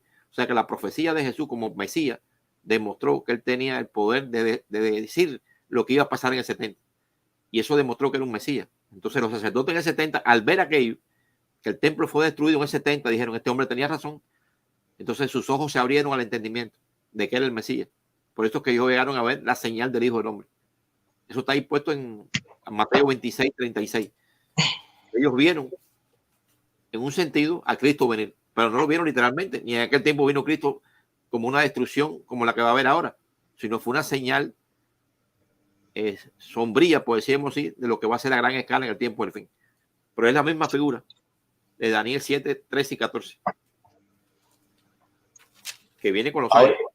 Ahora, en el mejor de los casos, pero ni aún así tendría sentido, en el mejor de los casos para el babilonio, la explicación tendría que ser más o menos conforme a lo que dice, me parece que es primero en los Corintios 15, aquí lo había anotado, primera a los Corintios 15, 3 al 8, fíjate, mira. Te voy a leer primero los Corintios 15, 3 al 8, y esto sería en el mejor de los casos, pero aún así no cuadra. Léelo ahí para después la Dios habló ahí que tengo aquí. La Dios habló. No, pero de aquí es suficiente. ¿Para qué tanto tiempo en tantas lecturas? Dice, primero los Corintios 15, 3 al 8. Atención, dice, porque les transmití las primeras cosas, lo que yo también recibí, que Cristo murió por nuestros pecados, según las Escrituras, ¿ok? Murió la persona, no el cuerpo. Murió la persona, Cristo, no el cuerpo. Bueno, Cristo murió por nuestros pecados, según las Escrituras, y que fue enterrado, sí, que ha sido levantado al tercer día, según las Escrituras, y que se apareció. Fíjate cómo tenía que hacer aparecimientos. ¿Por qué? Porque resucitó en cuerpo físico, espiritual, y hacía aparecimientos físicos. Y que se apareció a Cefas, entonces a los 12. Después de eso se apareció a más de 500 hermanos de una vez, ¿cierto? Y al final se apareció. Entonces, el Señor Jesucristo, después de su resurrección, tenía que hacer apariciones para ser visto. Por lo tanto, en el mejor de los casos para el babilonio, en la venida del Señor Jesucristo, donde todo ojo lo vería, tendría que hacer una aparición. Sí. Y en nada alteraría la evidencia bíblica de que resucitó en cuerpo espiritual. Solo que allí haría una aparición. Pero tampoco tiene sentido esa explicación, porque por mucho que se apareciera, pero arriba de una nube, no podría ser visto. Y aunque estuviera debajo de las nubes, sería visto por lo que están inmediatamente acá abajo de él, pero no en la parte de abajo del globo terráqueo que es circular. ¿Me entienden? Exactamente. Entonces, de ninguna manera puede ser aplicado todo ojo lo verá a la vista humana, aunque incluso hiciera un aparecimiento. Tiene que ser sencillamente por lo que dice la segunda de los Tesalonicenses 1:8, porque en su Apocalipsis, ¿cierto? En su revelación en fuego llameante, los efectos de su venida son mundiales y sobrepasan a cualquier cosa conocida. Así que nadie puede decir que no percibe o que no ve en ese sentido su venida. Mira lo que dice Dios ha hablado y que Frank me dijo que la leyera aquí el versículo, ¿no? Dice que esto será en el día que el Señor Jesús aparezca con sus ángeles, con sus poderosos ángeles, viniendo del cielo en llama de fuego llameante. O sea que si viene con los ángeles no se ven, entonces claramente Cristo viene con él y Cristo no será menor que los ángeles. Cristo será un ser igual que los ángeles. Imagínate Cristo en carne y hueso y los ángeles invisibles. Exactamente. Fulano, no te veo. Oye, fulano, no te veo. No te veo, no te veo. Oye, tú vienes con Los Ángeles. ¿Tú vienes con Los Ángeles o vienes solo? Tú vienes solo, tú no vienes con Los Ángeles. ¿Dónde están Los Ángeles? ¿Dónde están? Que no lo veo. ¿Y viene con Los Ángeles? ¿Viene Los Ángeles en carne y hueso? No, chico, que va a venir con Los Ángeles en hueso. Si Los Ángeles están aquí, jaque mate. Ya para finalizar, Francesco creo que iba a hacer una explicación sobre el texto hebreo. Creo que ibas a dar el texto, no, el Salmo 16, ¿no? ¿No era eso? Ah, bueno, yo me quedé con todo en el tintero, todo. Así que esto amerita un tercer vídeo. Sí. Exactamente. Sí, bueno, sí, yo quería hablar de la sombra, de cómo la sombra representa la realidad y también señalar algunos textos claves. Pero bueno, el argumento sí, bueno, vamos entonces, digamos uno por lo menos. Dicen para la predicación, para un debate, para explicarle a alguien que está confundido. Sí, por lo menos digamos un... No, porque vamos a hacer una tercera parte. Esto merece una tercera parte. Todavía hay argumentos que quedan también. Sí, lo que pasa es que Hechos 13, a ver si tengo mi Biblia acá, Hechos 13:33, quiero buscar en la Biblia nuestra, Hechos 13:33. ¿Quiere que te lo lea? Está hablando de la muerte y resurrección, aquí lo tengo, mira. Hechos 13:33 dice... Dios ha cumplido hasta el último detalle para nosotros al resucitar a Jesús. Entonces, si centramos nuestra atención en que Dios cumple hasta el último detalle las cosas que tienen que ver con la resurrección de Jesús, podemos ir a analizar ciertos detalles, porque ya saben que un versículo bíblico puede... Hay un... el biblista Kil Ariel quiere un debate contigo sobre ese tema. Ah, Kil Ariel, sí, el que se debatió con... El metodista, sí, él era debatido con él. Sí, el metodista, el obispo metodista. Después más adelante te va a comunicar, no sé. Él entró aquí ahora, pero no veo que en el chat ha hablado nadie. En el chat de aquí. Sí, está aquí. Dice un saludo, Esteban, Francesco. Sí. Bueno, saludos así, ya sé que Ariel. Sigue explicando. Entonces, acabo de leer un versículo donde dice que en el tema de la resurrección de Jesús, Dios cumple hasta el último detalle. Eso quiere decir que si tú tomas un versículo y te enfocas en una línea conforme al significado de una palabra, excelente, va bien. Pero si esa palabra también tiene algo más que enriquece el tema, también hay que tomar en cuenta esos detalles. ¿Por qué? Porque, por ejemplo, en las escrituras griegas se toma del Salmo 16:10 y se dice en griego que el cuerpo del Señor Jesucristo, más bien dicho, el Señor Jesucristo, ¿cierto? Obviamente cuando estuvo en su cuerpo físico, dice que no vería corrupción, ¿cierto? ¿Cómo dice la escritura? ¿Se recuerdan? Tal cual así no me lo... Sí, el versículo aquí dice, y que este hecho de que resucitó entre los muertos, destinado a nunca más volver a la corrupción, se ha declarado de esta manera: daré las bondades amorosas de David. Ajá. Sí. Y fíjate en el 2:31. El 2:31 dice también, vio de antemano y habló respecto a la resurrección del Cristo, que ni fue abandonado en el Hades, ni su carne vio corrupción, ¿cierto? Así dice. Bueno, así es la explicación que se da en griego. Su carne no vio corrupción. Pero resulta que, como se cumplió hasta el último detalle, vimos recién, tú te vas al Salmo 16:10, y aquí hay que prestar atención, miren.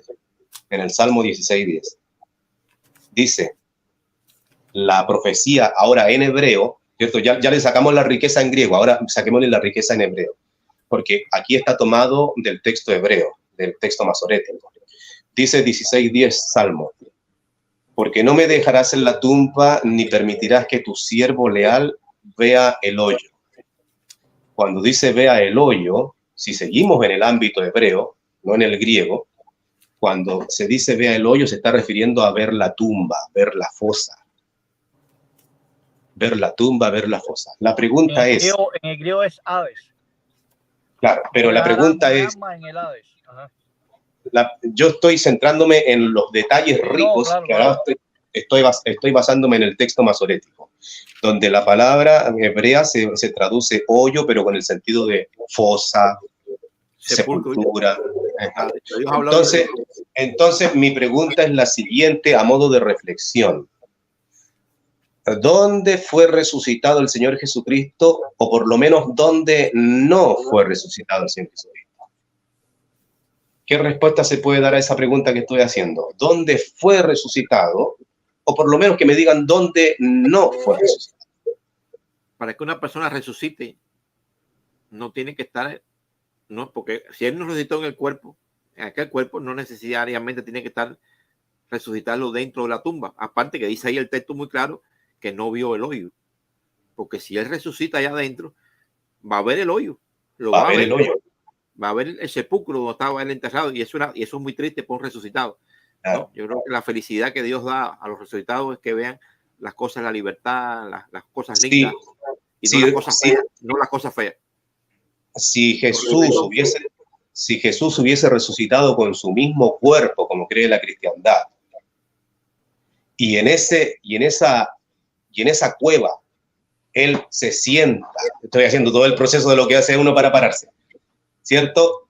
Despierta con su mismo cuerpo, se sienta, se para y camina hacia la salida.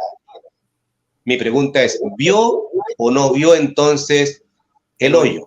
La tumba. Claro que lo vio, ¿cierto? Tendría que haberlo visto. Si lo resucitó de esa manera con ese cuerpo, sí.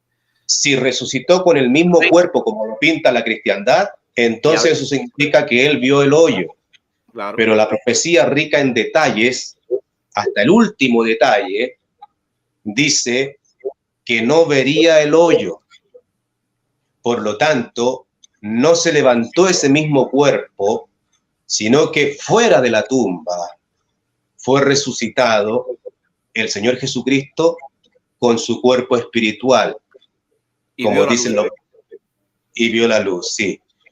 Porque si lo hubiera resucitado Jehová, si lo hubiera resucitado dentro, él mismo no cumpliría este detalle de su propia profecía. Jehová inspiró a escribir que el Señor Jesucristo no vería el hoyo, dígase la fosa, la tumba.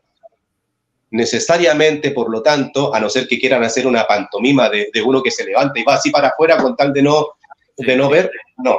Entonces, lógicamente, lo resucitó afuera y bueno, lo que sabemos de la tumba vacía es sencillamente por lo que no alcanzamos a explicar en este vídeo, que es precisamente que Jehová desaparece de ese cuerpo para que no vea la corrupción, que ese es el otro detalle, ¿cierto? En el que más se centra el apóstol Pedro.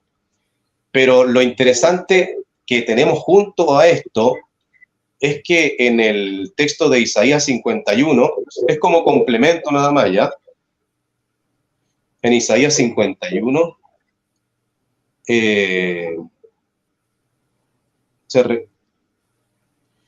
cuando cambio las Biblias me confundo, oye. No, en el Isaías 53, entre la Biblia nueva y la que usaba antes. En Isaías 53, el versículo 11, ahí dice, a causa del penoso afán de su alma, él verá, quedará satisfecho. Mira, las traducciones han enfrentado un pequeño problemita aquí porque siempre se ha percibido que como que falta una palabra aquí, después de él verá. Entonces, para completar la idea, se pone él verá, por ejemplo, el fruto, algo así, etcétera. Pero se encontró en el rollo, en el gran rollo de Isaías, el Mar Muerto, ¿okay? Del Mar Muerto, una palabrita después de verá, ¿ok? Y que justifica por qué en otros manuscritos los masoretas ponían una nota ahí arriba como indicando que algo faltaba. Cuando se encontró el rollo de Isaías del Mar Muerto, se vio que la palabra hebrea que sale después de verá es or, que significa luz. Y el texto griego En la Septuaginta también tiene phos, luz. Por lo tanto, estaría indicando el texto que después de que él sufriera lo que lo llevó a la muerte, lo que vería él es la luz. No vería el hoyo. En vez del hoyo, vería la luz. Esto significa que muy temprano en la mañana, cuando comenzaba el día, quizás al despuntar el alba, ¿cierto? El Señor Jesucristo es resucitado, pero de una manera que en vez de ver el hoyo, que no lo va a ver porque la profecía dice que no lo va a ver, lo que él sí ve es la luz. O sea, que no resucitó dentro del sepulcro. O sea, que no hubo una transformación del cuerpo, como ellos dicen, que el cuerpo fue transformado. No, es la persona. Por eso. Estando en ese cuerpo, es transformada a un cuerpo espiritual en el mismo momento que desaparece ese cuerpo para que no vea corrupción. Porque hay que tener presente que el que murió es la persona, no meramente el cuerpo. Entonces, cuando por ejemplo, en Juan 2:19 se habla del cuerpo, es una sinécdoque para referirse a la persona, pero ese no es nuestro tema ahora. Nuestro tema ahora es que si nos basamos en los detalles, como dice Hechos 13:33, que Dios cumplió hasta el último detalle, o cumplió completamente las cosas, vamos al texto hebreo y dice que no vería el hoyo. Entonces yo no puedo imaginarme a un Señor Jesucristo levantándose allí, abriendo los ojos y caminando hasta la tumba, ni tampoco yo entiendo que los ángeles corrieron la piedra para que saliera él. Sí pudo aparecer dentro de una habitación donde estaba todo cerrado, cuando estaban los apóstoles. ¿Tú crees que necesitaba que le corrieran la piedra para salir? No. Así es que esa piedra fue corrida sencillamente para que pudieran comprobar que no había nadie ahí adentro. Cuando llegaron las mujeres. La piedra fue corrida porque ¿de qué manera iban a correr la piedra? Por eso. Pero la piedra no fue corrida para que saliera el Señor desde adentro. El Señor no necesita que le corran la piedra. Exactamente. Entonces, punto 1, la piedra no fue corrida para que salga y el Señor no salió caminando desde adentro viendo el hoyo. La profecía dice que no vería el hoyo, sino que al volver vería la luz. Eso te dice que ese cuerpo que está ahí en la tumba no se levantó ese mismo cuerpo para salir. Claro, porque si fuera el mismo cuerpo, como ellos dicen, entonces sería allá adentro y vería el hoyo. Si fuera la carne con lo que resucitó, como dicen los babilónicos, entonces él vería el hoyo. Entonces se contradice la Biblia con ellos también ahí. Claro, entonces hay muchos detalles que te dicen a ti sencillamente que ese cuerpo cumplió su función y al momento de ser desaparecido para que no vea corrupción, tenemos la resurrección de esta persona en un cuerpo físico. O sea, esa persona se mira y se ve totalmente transformada, por así decirla. Ahora, en un cuerpo espiritual, quiero decir, ya me confundo entre... Ustedes me entienden, ¿cierto? El que murió en un cuerpo físico, muere la persona y al momento de desaparecer ese cuerpo físico para que no sea corrompido, esa persona es resucitada. Si se mira a sí mismo, se ve totalmente transformada ahora con un cuerpo espiritual y con ese cuerpo volvió a la vida fuera de la tumba. En un lugar de luz, que vio la luz. Sin ver el hoyo. Sin ver el hoyo. Así Dios cumplió hasta el último detalle de sus ricas profecías. Vería la luz fuera y no vería la oscuridad dentro del hoyo. Muy bien. Excelente disertación de parte de tuya, Francesco, y de William. Se tocaron un tema completamente diferente a la primera parte. Vamos a hacer una tercera parte. Porque lo necesita. Así que vamos a hacer una trilogía sobre el cuerpo de Cristo para que no se escape ningún texto que ellos utilizan. Déjame dar unos saludos aquí a las personas que están aquí, a Claudio Noé, Alex León, Denilson López, Esteban Girón, Moisés Barriento, bibliotecario TJ, Juan Carlos, Juan Fernando Tubón, Estelar Eri, Patiño, Carlos Patiño, María Elena Calleja. Vamos a ver otra persona que no. A ver. Déjame ver. Nave y Matías Torres. De Nilson López. Y bueno, estaba también Ariel Kiel ahí, no sé por qué. Sí, Ariel fue que pidió un debate con Francesco. Sí, pero eliminaron el comentario de él, no sé quién lo eliminó. ¿Pero quién está monitoreando el grupo? No sé. El administrador ahí. No aparece ya los comentarios de él. Bueno, gracias por la participación. Y esperamos. Sí, Nave, yo te mencioné, Nave, cámbiate el nombre. ¿Por qué Nave no se pone un segundo nombre? Aunque se quede Nave. Me parece a Orni, no identificado, ¿entiendes? Nave Julio, me pone Nave Julio, Nave Robert, Nave, no sé, Nave con un apellido para poder. Sí. Excelente participación, Francesco. Alguien me dice, alguien dice que yo vea el Messenger, pero quiero que sepan que como estoy usando el celular y no soy perito en esto, tengo miedo de por ir a ver el Messenger, cortar la transmisión. Yo lo tengo aquí en el tablet, lo tengo aquí. Entonces, Dando, gracias, despídense ustedes. Sí. Bueno, buenas noches a todos. Siempre vamos a seguir analizando estos temas. Creo que no sé si Frank iba a dar otro tipo de seguimiento. Y vamos a la tercera parte. Bueno, entonces me despido de ustedes, que ya es tarde. Las bendiciones del Todopoderoso para todos. Gracias a los tres que estamos aquí, a los dos que están aquí conmigo y a todos los que están oyendo ahí. Francesco, buenas noches. Sí, bueno, me despido yo y agradecido por los que se dedican a ver y a escuchar esto. Gracias. Será hasta una próxima con algo más sobre este tema. Yo quiero hablar de la sombra. Todavía no puedo hablar de la sombra. Ya, Frank, despídete. ¿Cortamos? Bueno. Vale, chao. Sí, corta.